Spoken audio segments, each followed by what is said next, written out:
आज के इस वीडियो का शिक्षण बिंदु है आणविक ऊर्जा। ये आणविक ऊर्जा या परमाणु ऊर्जा से संबंधित शिक्षण बिंदु राजस्थान बोर्ड द्वारा संचालित कक्षा 12वीं के भूगोल विषय में अध्याय संख्या 17 ऊर्जा संसाधन से उद्धृत है। आज हम इस टॉपिक में इस शिक्षण बिंदु के अंतर्गत ये जानेंगे कि भारत में संचालित 7 आणविक ऊर्जा स्टेशनों के नाम, निर्माणाधीन स्टेशनों के नाम, प्रशासनिक व वित्तीय स्वीकृति प्राप्त जो आणविक ऊर्जा स्टेशन है उनके नाम जानेंगे और योजनाबद्ध स्टेशनों के नाम जानेंगे। साथ ही हम जानेंगे कि आणविक ऊर्जा कौन कौन से खनिजों से बनाई जाती है और इसमें जो नवीनतम तथ्य हैं उनको इसमें समाविष्ट करने का प्रयास किया जाएगा। नवीनतम तथ्यों को समाविष्ट करने के साथ ही मानचित्र की सहायता से और अपडेट डाटा है उनकी सहायता से आपको ये आणविक ऊर्जा से संबंधित पाठ है इसमें बताया जा रहा है। चलिए शुरू करते हैं। सबसे पहले हम जानते हैं कि आणविक ऊर्जा की आवश्यकता क्यों है। हमारे देश में ऊर्जा की बढ़ती मांग और सीमित संसाधनों को देखते हुए परमाणु ऊर्जा का विकास किया गया है। यह ऊर्जा रेडियोधर्मी परमाणुओं के विखंडन से प्राप्त की जाती है। वैसे तो रेडियोधर्मी पदार्थ या रेडियोधर्मी खनिज जितने भी हैं वो महंगे होते हैं और उनकी प्राप्ति भी बहुत कम मात्रा में होती है, लेकिन कोयले की तुलना में हम इससे कोयले से तुलना करें तो 1 किलोग्राम यूरेनियम से प्राप्त विद्युत जितनी विद्युत प्राप्त होती है उसकी तुलना में हमें 20 से 25 लाख किलोग्राम कोयला प्रयोग करना पड़ता है। तो ओवरऑल इसका उपयोग लाभदायक सिद्ध होता है। हमारे देश की कुल ऊर्जा का परमाणु ऊर्जा से प्राप्ति वर्तमान समय में 3% है। आइए इसमें और विस्तार से चर्चा करें। उससे पूर्व हम थोड़ा सा इसका इतिहास जान लेते हैं। आणविक ऊर्जा का इतिहास भारत में सन 1948 में भारत में परमाणु ऊर्जा आयोग की स्थापना हुई और इसकी स्थापना में मुख्य योगदान था डॉक्टर होमी जहांगीर भाभा का। सन 1954 में परमाणु ऊर्जा संस्थान मुंबई के निकट ट्राम्बे द्वीप पर स्थापित हुआ। ये संस्थान यहाँ ट्राम्बे में भारत का पहला परमाणु अनुसंधान संयंत्र जिसका नाम अप्सरा था वो 1954 में स्थापित हुआ। विश्व में लगभग 16 देश परमाणु विद्युत का उत्पादन कर रहे हैं, उनमें भारत भी एक मुख्य देश है। 1948 में परमाणु ऊर्जा आयोग की स्थापना और 1954 में परमाणु ऊर्जा संस्थान की स्थापना के बाद 1967 की वर्ष हम याद रखेंगे। तब तक इस परमाणु ऊर्जा को गति देने वाले युग पुरुष होमी जहांगीर भाभा का निधन हो चुका था। उन्हीं महान वैज्ञानिक के नाम पर 1967 में परमाणु ऊर्जा संस्थान का नाम बदलकर रख दिया गया भाभा अनुसंधान केंद्र जो ट्राम्बे में है। सन 1983 में परमाणु ऊर्जा विनियामक बोर्ड जिसको अंग्रेजी में शॉर्ट में AER भी कहते हैं, इसकी स्थापना की गई। भारत में परमाणु ऊर्जा के लिए ये एक नियामक संस्था है। सन 1987 इस वर्ष से भारतीय परमाणु विद्युत निगम की स्थापना की गई। इसके अंतर्गत 10 परमाणु शक्तिगृह कार्यरत है जिनका संचालन ये करती है। वर्तमान समय में सन 2020 जून तक भारत में परमाणु रिएक्टरों की कुल संख्या 22 है और इनमें 7 स्थल ऐसे हैं, 7 स्टेशन ऐसे हैं जहां परमाणु बिजली बनाई जा रही है। ये हैं तारापुर, रावतबाठा, कुडुनकुलम, कैगा, काकरापार, कलपकम और नरोरा। इनका थोड़ा अलग से आगे हम दोबारा से जानकारी प्राप्त करेंगे। इन 22 रिएक्टरों की संख्या जो कुल 22 रिएक्टर हैं, इन 7 स्टेशनों पर 22 रिएक्टर संचालित, इनकी कुल विद्युत उत्पादन क्षमता है 6780 मेगावाट विद्युत। इनमें से एक संयंत्र है RAPS फर्स्ट जिसकी उत्पादन क्षमता थी 100 मेगावाट। यह तकनीकी और आर्थिक मूल्यांकन के कारण बंद है। RAPS रावतबाठा में जो है 100 मेगावाट का इसका अभी शटडाउन चल रहा है। भारत के संदर्भ में हम बात कर रहे हैं कोयला, गैस, जल विद्युत, पवन ऊर्जा। इन 4 ऊर्जा के मुख्य स्रोतों के बाद परमाणु ऊर्जा भारत में बिजली उत्पादन में 5वां सबसे बड़ा स्रोत वर्तमान समय में है। कुल विद्युत उत्पादन का 3% इसी से भारत में पैदा हो रहा है, विद्युत उत्पादित की जा रही है। परमाणु ऊर्जा संयंत्रों का क्रियान्वयन और प्रचालन, इसके संबंध में हम थोड़ी जानकारी जुटाते हैं। तो ये जो कार्य है परमाणु ऊर्जा संयंत्रों का क्रियान्वयन करने का और प्रचालन करने का कार्य करती है वो है NPCIL। फुल फॉर्म इसकी है corporation of India limited, NPCIL। यह NPCIL सार्वजनिक क्षेत्र का उद्यम है जो भारत सरकार के परमाणु ऊर्जा विभाग DAE की फुल फॉर्म अंग्रेजी में होती है department of atomic energy.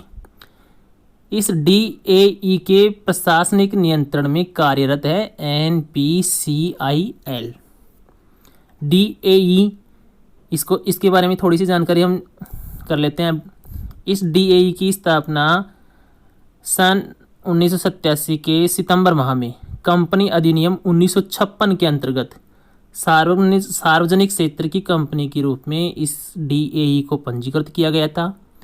DAE की स्थापना यानी कि परमाणु ऊर्जा विभाग की स्थापना राष्ट्रपति के आदेश द्वारा प्रधानमंत्री के सीधे प्रभार के तहत 3 अगस्त 1954 को पहले ही की जा चुकी थी और इसको कंपनी अधिनियम के तहत सार्वजनिक क्षेत्र की कंपनी के रूप में पंजीकृत किया गया था 1987 को। वर्तमान समय में भारत के जिन राज्यों में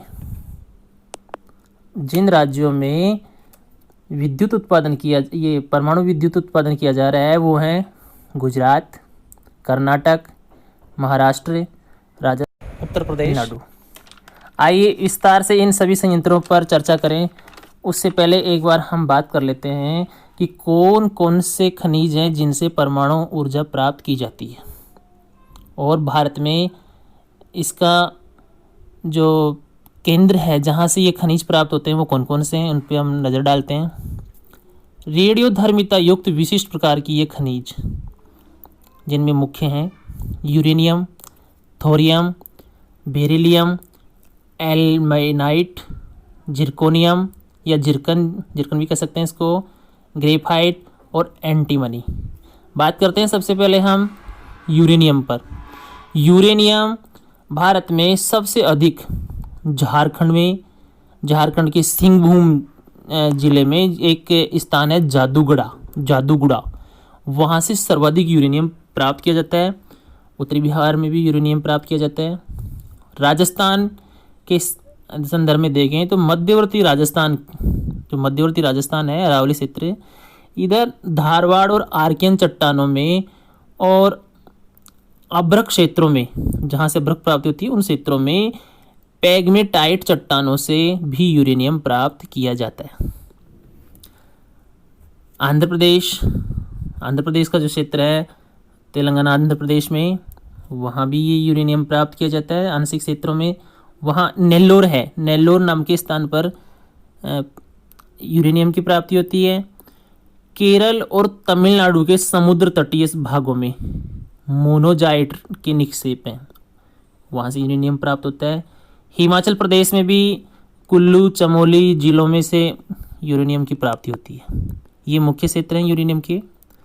झारखंड को हम विशेष रूप से याद रखें, जादूगुड़ा, और राजस्थान में मध्यवर्ती राजस्थान क्षेत्र।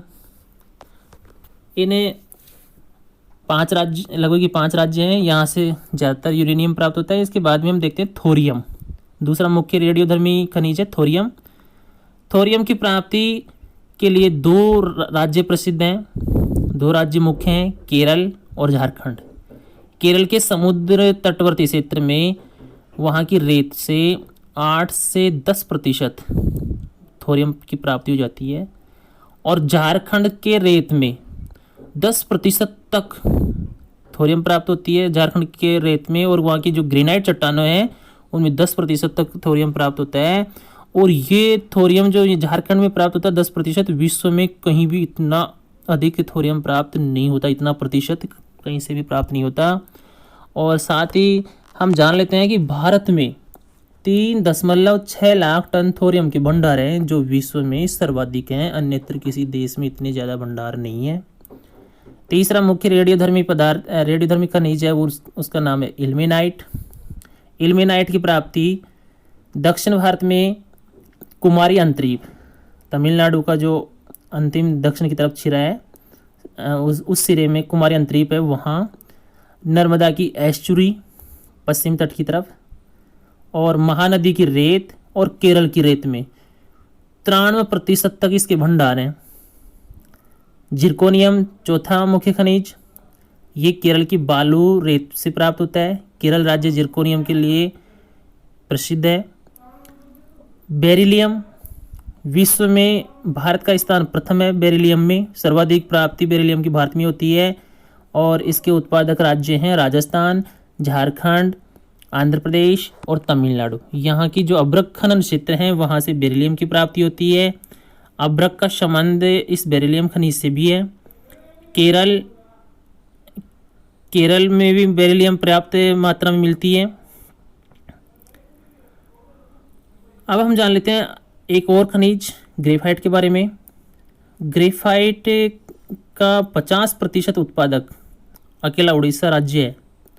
उड़ीसा राज्य में कालाहांडी, गंजाम, कोरापुट जिले मुख्य रूप से इसके उत्पादक जिले हैं, और बिहार में 20% ग्रेफाइट प्राप्त होती है। भागलपुर जिला इसका फेमस है। आंध्र प्रदेश में भी 18% तक केरल की इसकी प्राप्ति हो जाती है ग्रेफाइट की। आंध्र प्रदेश, विशाखापट्टनम, पश्चिमी गोदावरी जिले, और राजस्थान में भी इसकी प्राप्ति होती है। राजस्थान के साथ ही ये जो कर्नाटक है उसमें मैसूर फेमस है। बैतूल में ये मिलती है, में मध्य प्रदेश के बैतूल में। अब हम जान लेते हैं भारत के जो प्रमुख 7 परमाणु केंद्र हैं स्थापना हुई है उनकी स्थिति। सबसे पहले भारत में महाराष्ट्र के तारापुर में परमाणु संयंत्र की स्थापना की गई थी। परमाणु विद्युत गृह की स्थापना हुई थी सन 1969 में, और ये प्रारंभ हो गया था 1970 में। 1969 में प्रारंभ ये जो तारापुर संयंत्र है ये मुंबई से 96 किलोमीटर दूर स्थापित किया गया है।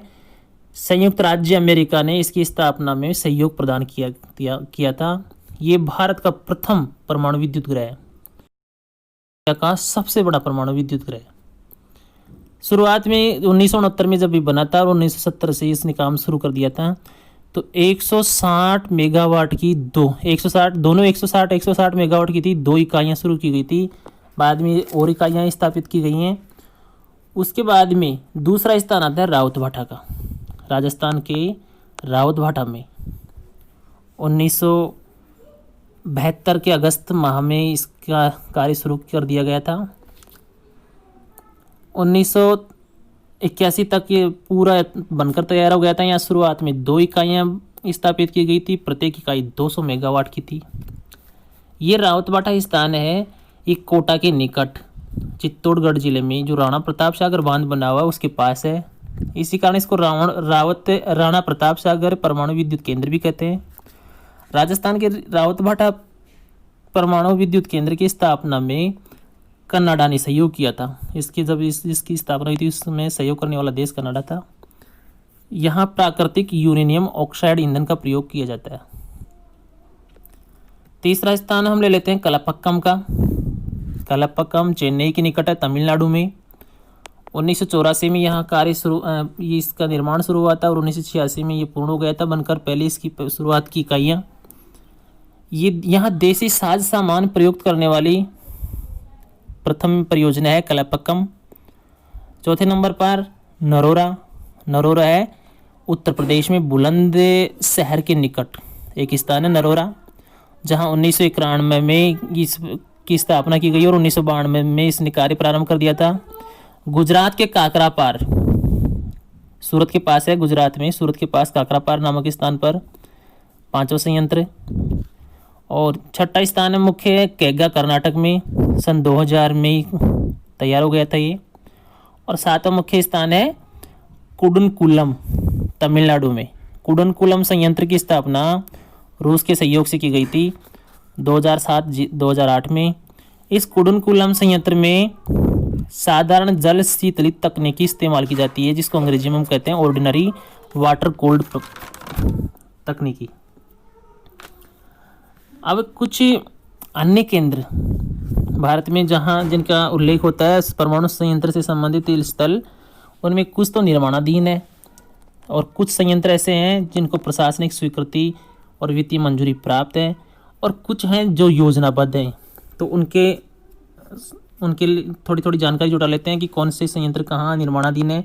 निर्माणाधीन संयंत्रों में काकरापार गुजरात में दूसरी इकाइयाँ बनाई जा रही हैं, रावतबाठा में बनाई जा रही हैं, एक गोरखपुर स्थान हरियाणा में, वहाँ भी संयंत्र को स्थापित किया जा रहा है, परमाणु ऊर्जा का उत्पादन होगा।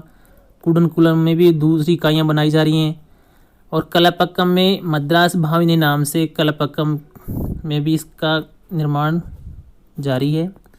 प्रशासनिक स्वीकृति और वित्तीय मंजूरी प्राप्त मुख्य केंद्र हैं चुटका जो मध्य प्रदेश में है, कैगा में भी और इकाइयों का विस्तार किया जा रहा है। कर्नाटक में पहले से भी यहाँ एक इकाई स्थापित है। पहले से भी यहाँ कैगा में परमाणु ऊर्जा का उत्पादन हो रहा है और इसकी इकाइयाँ स्थापित की जा रही हैं। राजस्थान में रावतबाटा के अलावा बांसवाड़ा में माही बांसवाड़ा के नाम से 2 इकाइयाँ एक साथ, और तीसरी और चौथी इकाइयाँ, इस तरह से 4 इकाइयों की स्वीकृति प्राप्त हो चुकी है, और ये चारों ही प्रत्येक 700 मेगावाट की होगी। हरियाणा में गोरखपुर में तीसरी और चौथी इकाई को भी प्रशासनिक स्वीकृति मिल चुकी है, पहली और दूसरी निर्माणाधीन है गोरखपुर नामक स्थान पर। और कुडनकुलम में भी प्रशासनिक स्वीकृतियाँ मिल चुकी हैं अन्य इकाइयों की स्थापना के लिए। और दूसरी जो योजनाबद्ध हैं कुछ, उनमें से एक प्रमुख है जयपुर महाराष्ट्र में 9,900 मेगावाट उत्पादन का इसका टारगेट है, और ये बहुत बड़ी परियोजना साबित होने वाली है, लेकिन इसमें कुछ अड़चनें हैं। अभी इसका विरोध भी किया जा रहा है इसकी स्थापना में। कोटवाड़ा नामक स्थान है आंध्र प्रदेश में, मीठी विरड़ी नाम का स्थान है गुजरात में, हरिपुरा पश्चिम बंगाल में, भीमपुर मध्य प्रदेश में। ये कुछ अन्य स्थल हैं जहां इसकी योजनाएं बनाई गई हैं। और यहाँ तक कि राजस्थान के जयपुर के समीप भी कहीं ना कहीं परमाणु संयंत्र स्थापित करने की एक योजना पर एक काम किया जा रहा है लेकिन अभी ऐसा कुछ उसका निर्माण हुआ नहीं है, ना ही वित्तीय स्वीकृति मिली है। जब भी मिलेगा आप डाटा अपडेट कर लें। वर्तमान समय में तो हमें इतना ही याद रखना है कि भारत में 7 मुख्य स्थल हैं जहां परमाणु रिएक्टर बिजली का उत्पादन कर रहे हैं, परमाणु बिजली का उत्पादन कर रहे हैं, और इनकी कुल रिएक्टरों की संख्या है 7 स्थानों पर कुल रिएक्टरों की संख्या है 22। हमारी जो बुक में है पुराने डाटा हैं, इनको आप अपडेट कर लें और समय समय के साथ आप अपने डाटा को अपडेट रखें। यदि आपको ये वीडियो और इसमें आपको बताई गई शिक्षण सामग्री उपयोगी लगे तो अपने अन्य